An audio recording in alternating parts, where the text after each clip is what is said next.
Today I'm going to talk about The Road Not Taken by Robert Frost. And before we start the poem, I would like to tell you a bit about Robert Frost himself.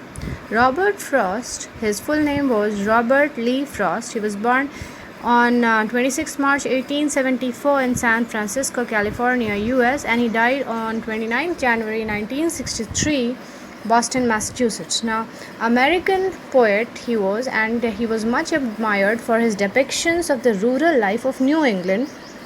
His command of American colloquial speech also earned him a lot of admiration, and his realistic verse portraying ordinary people in everyday situations. Although Robert Frost was born in San Francisco, his family moved to Lawrence, Massachusetts in the year 1884. In 1912, he was so highly discouraged by constantly asking the American magazines to publish his works and constant rejection that he decided to take his family to England. And when he finally moved on to England, he found that there was much more professional success there. He continued to write about New England, and he had two books published, A Boy's Will and North of Boston, which established his reputation, so that his return to the United States in 1915 was as a celebrated literary figure. People were actually looking to his return. On his 75th birthday, the US Senate passed a resolution in his honor which said his poems have helped to guide American thought and humor and wisdom, setting forth to our minds a reliable representation of ourselves and of all men. Frost demonstrated an enviable versatility of theme. He could write about so many different themes, but he most commonly investigated human contacts with the natural world in small encounters that serve as metaphors for larger aspects of the human condition. So, most of the time, he was talking about human in contact with nature. What is the effect of nature on human, and what is the effect of humans on nature? He was talking of it most of the time. He often portrayed the human ability to turn even the slightest incident or natural detail to emotional profit. Men have the tendency to learn from the smallest of things. If we look at his works, his reputation was enhanced greatly by his work New Hampshire, which received the Pulitzer Prize for Poetry. That prize was also awarded to Frost's collection of poems and to the collection A Further Range and A Witness Tree. His other poetry volumes include West Running Brook, Steeple Bush, and In the Clearing. Frost served as a poet in residence at Howard, Dartmouth, and Amherst College, and in his old age he gathered honors and awards from every quarter. He was a poetry consultant to the Library of Congress. The post was later styled Poet Laureate, Consultant in Poetry, and his recital of his poem, The Gift Outright, at the inauguration of President John F. Kennedy in 1961 was a memorable occasion, and that was actually a big honor for him. Now we come to the poem which I was talking about, The Road Not Taken by Robert Frost. And if you look at the poem, it's divided into four stanzas, and we will try to deal with it one after the other. Now, first of all, let's understand what a divergence is, because the poetry deals with that. Now, divergence basically is that one road goes in two different directions, and you have to decide which direction you want to go to. Now, let's look at the first paragraph and the four lines there. Two roads diverged in a yellow wood. Diverged, I explained to you, it moved in two directions. Diverged in a yellow wood, and sorry I could not travel both. The poet is very sad that he cannot travel on both the roads and be a single traveler. One person can travel on only one road. And sorry I could not travel both and be one traveler. Long I stood and looked down one as far as I could to where it bent in the undergrowth. Undergrowth means bushes. So what he did was, two roads were there in a yellow wood, and the traveler wanted to travel both, but he knew he could not. Why? Because he was just one person. So what he did was, he stood and he kept on looking towards this one road and tried to just see as far as he could, and finally he saw that the road was getting lost among the bushes.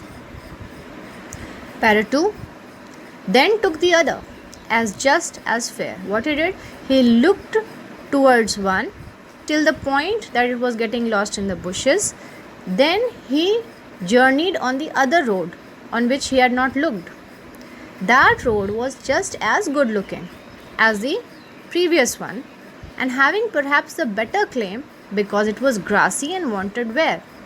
This second road which he had taken was perhaps a better road. Why? Because it was full of grasses, it had not been used, it wanted wear, means it had not been used much. Though as for that, the passing there had warned them really about the same, but previous usage shows that both the roads had been used much often, and it was not that either of them was an absolutely new road, nothing of the sort. Para 3. And both that morning equally lay in leaves, no step had trodden black. That particular morning, leaves had fallen on both the roads. No step had moved on the leaves. The leaves had not turned black because of someone stepping on them. Trodden black, meaning someone had not tread on them, had not put their foot on them. Oh, I kept the first for another day. Oh is an interjection. And at the end of that sentence also you see an exclamation mark, again a sign of interjection. Now that oh has been variously interpreted. Oh can show regret, and the regret can be that interjection, that sigh can be of happiness, and the sigh can be of regret also. He says, oh, I kept the first for another day. What did he do? The first road which he had seen in the beginning of the poem, he kept it, that okay, I'll travel on it some other time. Yet, knowing how way leads on to way, I doubted if I should ever come back. But he knew very well that once you take a road, that road leads on to another, then to another, then to another, and you can never come back to the point where you started from initially. So it means that when he had taken the second road, he would have to continue on it always. Para 4. I shall be telling this with a sigh, somewhere ages and ages hence. He says, sometime, later on, I will be telling it with a sigh. Now, sigh, as I was saying, sigh can be a sigh of regret, it can be a sigh of happiness also. He says, sometime I might be telling, ages and ages later, I might be telling someone about this particular scene in my life where I was standing on one road and there were two roads going in two different directions, and I was to make a choice, and I made a single choice. And that has made the difference in my life. Now, that choice could be a good choice, that could be a wrong choice. We don't know about it. Two roads diverged in a wood, and I took the one less traveled by. And that has made all the difference. He would be telling it to someone with a sigh, maybe a sigh of regret if he had taken the wrong road, maybe a sigh of happiness if he had taken the right road and he had landed up in a good situation in life. What would he be telling to people? Two roads diverged in a wood, and I took the one less traveled by. He'll say that I took the road on which less people travel. And that has made all the difference that is there in my life today. Now, there are certain meanings which I have put up for you. If you find it difficult, you might just see this slide and see the meanings there. And the figurative language, yes, now all the poems, any poem which you read, it always has got a figurative meaning and it has got a literal meaning. Now, whatever I was explaining, if you see it in the context of the literal meaning, it will mean that okay, a man was going to some place and he reached a point where there was a divergence in the road, and he took the road which was less traveled by, and he reached the destination, maybe the wrong place, the right place, whatever in life, but he reached a destination. Now, if we take the figurative language, we see that the divergence of the road means what? It means choices in life. If you talk about the denotation, it means that okay, there were two roads and a long narrow stretch with a smooth or paved surface made for traveling by motor vehicles carried. That's the denotation, that's the literal meaning. And connotation is choices. It stands for choices in life. A time when you are faced with two choices in life and you have to make a very strong decision right there. Yellow wood, if you take the denotation, it means an expanse of trees. But if you take the connotation, it means yellow fallen leaves. Denotation again about difference, an instance or point of unlikeness or similarity, and if you take the connotation, it means change the life of the poet. His life became better with a good choice, or it became worse with a bad choice. If you talk about passing by, means just going by or pass by, doesn't mean much so far as the connotation is concerned. And the traveler, in the denotation it means a person or a thing that travels, and in the connotation it means a human being who is faced with so many things in life, which where he has to take certain decisions, where he is faced with so many things in life where the decision can make all the difference.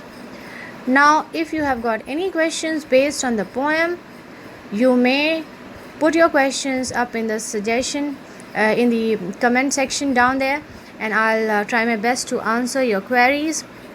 Thank you.